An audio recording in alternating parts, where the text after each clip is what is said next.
Sessiz insanların, neden kontrol için kolay hedefler gibi göründüğünü hiç merak ettiniz mi? Çekingen tavırların itaatle eşdeğer olduğu varsayımı, özellikle sigma erkekleriyle uğraşırken, sıklıkla geri tepen bir yanılgıdır. Bu esrarengiz bireyler, çok dışa dönük veya konuşkan olmayabilir, ancak bu şu anlama gelmez. İticidirler veya kolayca etkilenirler. Birçok insan, çekingen doğalarını pasiflik veya itaatkarlıkla karıştırır, ancak kontrolü öne sürmeye çalıştıklarında, beklenmedik tepkilerle karşılanırlar. Bu bireyler, geleneksel otorite ve nüfuz kavramlarına meydan okur. Ve bu kavramlara sahip olduklarını düşünenler için bile, onları tahmin edilemez hale getirir. Şimdi, sigma erkeklerini kontrol etmeye çalışırken, karşılaşılan 9 tepkiyi ele alalım. 1 numara. Sigma erkeklerinin, sakin itaatsizliğini kontrol etmeye çalıştığınızda, burada 9 beklenmedik tepki olduğunu anlayacaksınız. Bu bir çelişki gibi görünebilir. Ancak bu, hiçbir şekilde itilip kakılmaktan hoşlanmayan, sigma erkekleri arasında gerçekleşen bir şeydir. Emirleri sorgusuz sualsiz yerine getirirler, ancak, tartışmak veya şikayet etmek yerine, başlarını sallarlar ve itaat ederler. Daha sonra narsist bir patron mu, yoksa kontrolcü bir ortak mı olduğuna karar verirler. Sigma erkekleri, olay yaratmadan, direnmenin çeşitli yollarını bulurlar. Özellikle, saygısızlık veya tehdit altında olduklarını hissederlerse, saldırgan değillerdir. Seslerini yükseltmezler ve açıkça karşı çıkmazlar. Sanki isteğinizi hiç duymamış gibi devam ederler. Bu yaklaşım, bunu yapmaya çalışan herkes için, inanılmaz derecede sinir bozucu olabilir. Kontrol uygularlar, sanki herhangi bir çatışma veya drama olmamış gibi, sessizce geçip gider. Bu tür tepkiler, güçlü bir bağımsızlık ve özgüven ifadesidir. Dış baskıların onları etkilemeyeceğini gösterirler. Ancak, iş yerlerinde gereksiz yüzleşmelerden kaçınmayı seçerler. Sosyal ortamlarda ve kişisel ilişkilerde, kontrol edilmeyi sakin bir şekilde reddetmeleri, onların güçlü benlik duyguları hakkında çok şey anlatır. Onlarla tartışmaktan, herhangi bir tatmin alamayabilirsiniz. Çünkü, kavgaya girmeyecekler, barışçıl itaatsizlik yoluyla duruşlarını sergileyeceklerdir. 2 numara. Onları kontrol etmeye çalıştığınızda, bu adamlar sözlerini şekerle kaplamazlar veya lafı uzatmazlar. Dürüstlüğe ve şeffaflığa, birisinin manipülatif oyunlarına veya girişimlerine eşlik edemeyecek kadar değer verirler. Bir önerinin ya da emrin, mantıklı olmadığını düşünürlerse, bunu doğrudan yüzünüze söylerler. Kaba olmaya çalışmazlar, sadece belirsiz talimatlar ya da beklentiler yerine, açık iletişimi tercih ediyorlar. Onlardan mantıksız buldukları bir şeyi, yapmalarını istediğinizi hayal edin, ya da, adaletsiz aynı fikirde olmamak, ya da aynı fikirdeymiş gibi davranmak yerine, size tam olarak, bunun neden işe yaramayacağını söyleyeceklerdir. Bu dürüstlük, insanları hazırlıksız yakalayabilir. Bu, onların bütünlüğü ve özerkliği korumanın yoludur. Başkaları basitçe uyum sağlayabildiklerinde, kendilerine karşı dürüst olduklarına inanırlar ve rahatsızlık verici olsa bile, başkalarının gerçeği ele almasını beklerler. Bu açık sözlülük, çoğu zaman saldırganlıkla karıştırılır. Ancak, bu aslında kendine saygıyla ve, aynı saygıyı başkalarından da beklemekle ilgilidir. Boşa harcamanın bir anlamı olmadığını düşünürler. 3. numara. Öngörülemeyen uyumdan dolayı, bazen sigma erkeklerine patronluk taslamaya çalıştığınızda, hemen evet diyerek sizi şaşırtabilir. Kazandığınızı düşünebilirsiniz ve tam olarak, istediğinizi yapacaklardır. Ancak, işin ilginç tarafı, kendi yöntemleriyle ve kendi zaman çizelgelerinde, gerçekte sizin isteklerinize uymayabilirler. Barışı korumak için, en az direnç gösteren yolu seçerler. Durumu anlayıp ve bunun tartışmaya değmediğine karar verirler.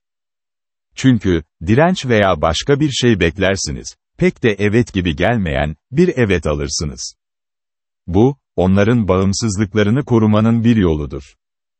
Ama yine de, kendilerinden isteneni yerine getiriyormuş gibi görünürler. Oyunu kendi kurallarına göre oynarlar ve içeride olduklarını gösterirler. Hakimiyet kurma girişimlerine, nasıl tepki verdiklerinin kontrolü, bu akıllı yaklaşım doğrudan çatışmayı önlerken, yine de kendilerine karşı dürüst olmalarını isterler. Bu, kolayca kontrol edilemediklerini gösteren, açık bir mesajdır.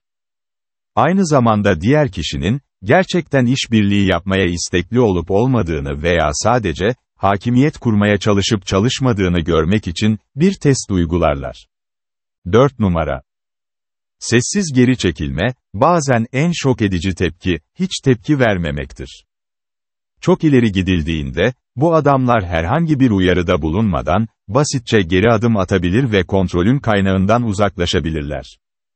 Kendilerini çok kısıtlanmış veya yanlış anlaşıldıklarını hissettikleri durumlardan veya ilişkilerden sessizce uzaklaşırlar. Bu dramatik olmakla ilgili değil, bu onların, sessizce geri çekilerek, barışı ve özgürlüğü koruma şeklidir. Gereksiz dramadan kaçınırlar ve sınırlarına saygı duymayan bir şeyin parçası olmayacaklarını, açıkça gösterirler. Bu özellikle beklenti içinde olanlar için, kafa karıştırıcı olabilir. Onların kontrol edilmeye veya manipüle edilmeye, tahammül edemeyeceklerine dair, güçlü bir ifadedir. Pes ediyormuş gibi görünseler de, aslında bir tavır alırlar, Sigma erkekleri, ne zaman geri adım atacaklarını ve başkalarının, kendi istediklerini yapmasına izin vereceklerini biliyorlar. Ama aynı zamanda, ne zaman uzaklaşacaklarını ve benlik duygularını korumaları gerektiğini de biliyorlar. Bu sessiz geri çekilme, onları kontrol etmeye çalışanlar için, bir uyandırma çağrısı olabilir. 5 numara. Sigma erkekleri bağımsızlığa değer verirler. Taviz vermenin gerekli olduğunu da bilirler. Bu, bazı kişilerin baskın konumlarını kullanarak, bu iş ortamında, inanılmaz derecede faydalıdır. Ancak, çok kolay pes eden veya mantıksız fedakarlıklar yapan, diğerlerinden farklı olarak, bu adamlar stratejik davranırlar. Uzlaşmaları, her talebe boyun eğmeyecek ama yine de, durumdan faydalanmalarını sağlayacaktır. Başkasının gündemi için, dürüstlüklerinden ödün vermezler ama, kim olduklarından ödün vermeden, bunu yürütmenin bir yolunu bulurlar.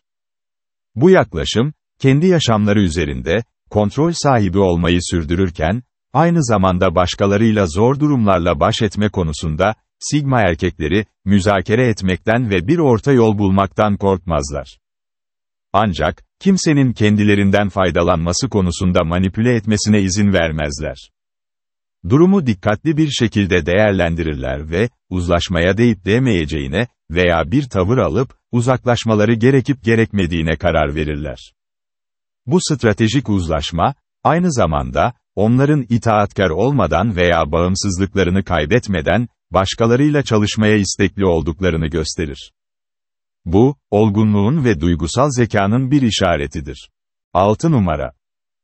Taktiksel yönden, yönlendirmesine ödün vermeden, buna dahil olan herkes için, işe yarayacak bir yol bulurlar. Kontrolü empoze etmek, sıklıkla gösterilen benzersiz bir tepkidir. Konuşmayı veya durumu, kendi niyetlerine uygun farklı bir sonuca doğru, ustaca yönlendirerek, bu adamlar, saptırmada ustadırlar. Potansiyel yüzleşmeleri, işbirliği fırsatlarına dönüştürürler ve hatta, diğer kişi farkına varmadan, konuyu tamamen değiştirirler.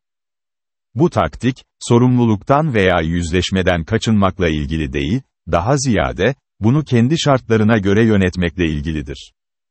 Olayı okuma ve buna göre hareket etme konusunda, keskin bir yeteneğe sahiptirler. Bu, rahat bir pozisyonda kalmalarını ve kontrol etmelerini sağlar. Bu yönlendirme, o kadar düzgündür ki, fark edilmeden olaydan sıyrılırlar. Bu manevra, onların stratejik düşüncesini ve uyum sağlama yeteneğini gösterir. Hem etkili hem de çatışmacı olmayan bir direniş biçimi sergiler, sürtüşmeye veya çatışmaların, tırmanmasına neden olmadan, yerlerini korurlar. Birçok insan, yönlendirildiklerinin farkına bile varmaz. Ve bunu o kadar güçlü bir taktikle yaparlar ki, başkaları kendilerini kontrol ediliyormuş gibi hissetmeden, kontrolü ellerinde tutmalarına olanak tanır. 7 numara. Şaşırtıcı bir hareketle, acemiler gibi kasıtlı olarak davranırlar. Bu adamlar, yaptıklarından daha azını biliyormuş gibi yaparlar. Bu, bazılarına tuhaf gelebilir ama, birisinin onları çok fazla zorlamaya çalıştığını veya sanki öyleymiş gibi davranarak, onları kontrol etmeye çalıştığını hissettikleri durumlarla, baş etmenin akıllıca bir yoludur. Aslında, o kadar yetenekli ya da bilgili değiller, diğer kişiyi daha fazlasını açıklamak zorunda kalacakları bir konuma getirirler. Bu, aslında yetenekli olmadıkları anlamına gelmez. Aslında tam tersi, bu taktiği, kendilerindeki baskıyı kaldırmak ve diğer kişinin nasıl tepki vereceğini izlemek için kullanırlar. Sabırlı ve anlayışlı mı olacaklar, yoksa hayal kırıklığı ve gerçek renkler mi gösterecekler, bunu bir teste dönüştürürler. Ayrıca Sigma erkeklerine tehditkar görünmeden veya çok çabalıyormuş gibi görünmeden, daha fazlasını öğrenme şansı verir. Bilgi toplarken, radar altında kalmayı başarırlar ve bağımsızlıklarını korurlar. Bu, çatışmadan kaçınmanın ve özgürlüklerini korumanın, akıllıca bir yoludur. 8 numara.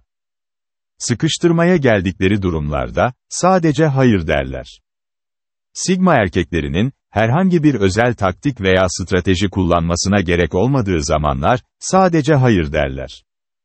Bu fazla basit görünebilir ama, bu çok güçlü bir cevaptır. Çünkü insanlar, genellikle, karmaşık bahaneler veya durumlardan kurtulmak için, nedenler ararlar. Ancak bu adamlar, basit bir hayır cevabının gücünü bilirler. Bu yanıt açık ve özdür. Ve müzakere için çok az yer bırakır. Özellikle de ısrar veya baskıyla, yoluna devam etmeye alışkın olanlar için, hayır demek, gerekçe veya açıklama gerektirmez. Bu yüzden, bu kadar etkilidir. Onların benlik duygularına saygı duyan ve aynı zamanda, başkalarını da buna saygı duymaya zorlayan bir sınır beyanıdır. Bu yaklaşım, silahsızlandırıcı olabilir. Çünkü, pek çok kişinin, seçimlerini açıklama ihtiyacı hissettiği bir dünyada, bu güven ve özgüven işaretidir. Ne istediklerini bilirler, neyi kabul etmeye istekli olduklarını ve neyi kabul etmediklerini tam olarak bilirler. Bu yöntem, kontrolü uygulamaya çalışanlarda, kafa karışıklığına ve hatta hayal kırıklığına yol açabilir. Ancak aynı zamanda, kolayca yönlendirilmediklerini veya baskı altında olmadıklarını gösterir. 9 numara. Gergin durumları dağıtmak için mizah kullanırlar, bazen kontrolü sürdürmek ve çatışmadan kaçınmak için, en iyi taktik mizahtır. Kahkaha çoğu zaman en iyi ilaçtır ve, Sigma erkekleri, zorlayıcı veya çatışmacı durumlarda, bunun gücünü nasıl kullanacaklarını bilirler. Mizahı, gerilimi dağıtmanın ve buzları kırmanın bir yolu olarak kullanırlar. Bu yaklaşım onlara, eldeki konuyu ele alırken, rahat ve tehditkar olmayan bir tavır takınmalarını sağlar. Mizah aynı zamanda, bir yönlendirme biçimi olarak da kullanılabilir. Bu onların kontrolü elinde tutmasının bir yoludur. Hafif şeyler ve gereksiz çatışma mizahından kaçınmak, aynı zamanda, tarafsız kalmalarına ve durumu fazla ciddiye almamalarına olanak tanıyan bir direniş biçimidir. Dostlar, şimdi sizden ufak bir isteğim olacak, lütfen videoyu beğenin ve paylaşın ve abone olmayı unutmayın. Hoşça kalın.